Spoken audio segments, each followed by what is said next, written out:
The Big Lebowski is a 1998 film that was made by the Coen brothers and follows this avid bowler and lazy hippie type of guy named Jeffrey Lebowski, otherwise known as the Dude. As a result of mistaken identity, he is attacked by some hired goons, and the incident launches the Dude into a journey that involves quite a few things, like a high-profile kidnapping, a porn industry magnate, nihilists, and just so much more. I mean, it's really hard to describe this movie without using any spoilers, but I will try.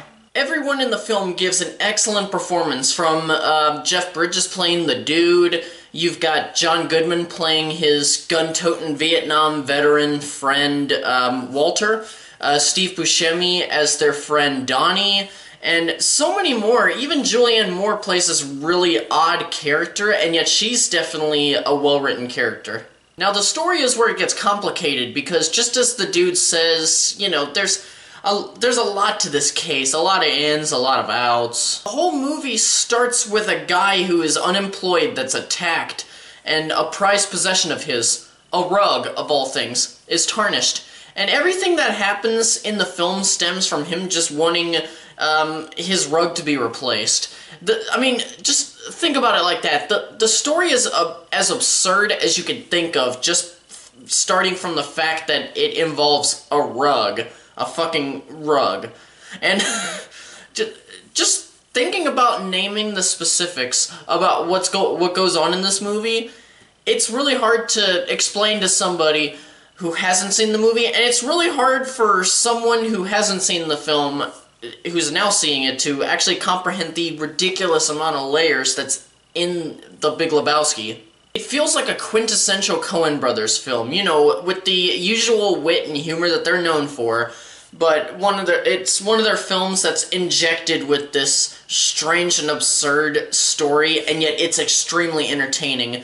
And it's really no wonder, looking back at the movie, it's no wonder that people immediately panned it when it came out, or at least a lot of people, especially critics. But of course, like most strange movies, it ended up growing a cult following after a few years, and this is the movie that people usually think about when they hear the name Coen Brothers. The first time I watched this movie, which wasn't too long ago, because I hadn't seen this movie growing up, and the only reason I saw it was because Mallory kept saying, you need to watch this, you need to watch this, and then she bought the Blu-ray edition, and we watched it, and I was sitting there thinking, I'm confused, because I really love the great performances, how great the characters are written, the impressive dialogue, the witty humor, the surreal comedy and commentary, the wonderful soundtrack, and just the strange visuals from all of the dream sequences.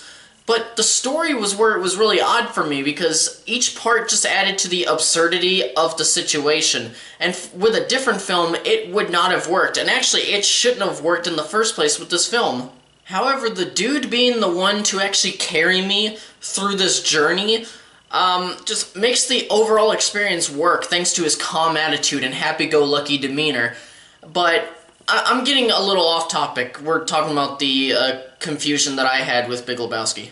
What confused me in this movie was how you had all of these things happening. You know, some big, some small, and normally with a good film, you have resolutions to story points, some kind of moral, or at least by the end you can see how all of the situation affected the main character and how they've changed for the better or the worst.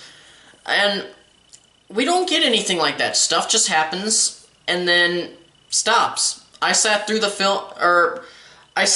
film waiting for payoffs for whatever the film was leading up to, and it's not really revealed. I mean, with any other film like this that leads to nothing, I've always considered it a waste of time, unless they literally say at the end, you know, what did we learn? Nothing. We learned nothing from this. Just like the other Coen Brothers movie, Burn After Reading. They did that, and I thought that was kind of funny. But with The Big Lebowski, I continued to think about it, and it was just always somehow on my mind, and I didn't understand why. I should have considered this a big waste of time, but why was Big Lebowski so different from all the other films that led to nothing that I've seen? Once I started wondering this, I went all over the internet trying to find an answer to my issue, you know, like, why is this movie so different? Why is this still stuck in my head? And I came across the Roger Ebert online review, and, okay, I was basically asking, does any of the plot points matter in the long run?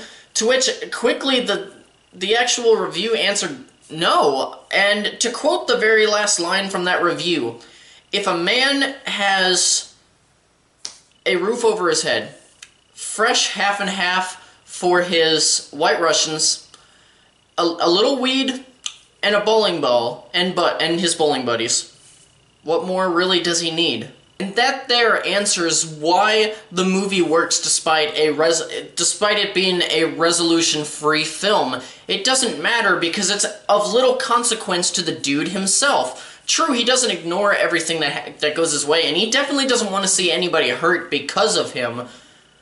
But in the end, his goal is to live completely, you know, within his needs, even if it just means simply he has a roof over his head, White Russians, pot, and bowling. And that's enough for him. He's found a way to be happy with very little. Hey, and as the dude says, the dude abides. And hell, because of his way of life and view on life itself, many people have come to love this movie, especially college kids, you know, like living within your very, very limited needs. And I'm actually pretty sure that there's a religion centered around the dude. I don't remember what it's called. I think it's like the Church of the Latter-day Dude. Kind of like a play on Church of Latter-day Saints for Mormons. But yeah, that's why this movie is so great, because in the end, all of those things that happen don't really matter to the dude. It's just, he's just gonna keep on going, just living a happy life. And without the dude, the film wouldn't be as structurally, I can't speak. It wouldn't be as structurally sound as it is, and it's pretty damn structurally sound. Now, some people have come to consider this a secret masterpiece. Do I believe it is? No, I mean, I would actually need to have a bit more time with it, because the first time that I watched it was only a few months ago. So I like need to keep going and have a bit more time with it and let it fester in my mind before I can actually think about even considering it a secret masterpiece. But I do see why people think that, and I do respect. Excuse me. I do respect that, actually. I will say, if I had reviewed it immediately after watching, I would have actually said that I would be giving it 4 or 4.5 reels, but now that I have an appreciation for it, I will be giving Big Lebowski 5 reels. Well, that'll do it for me today. Please subscribe if you haven't already for more reviews and content, and as always, thank you so much for watching, and farewell until the next video.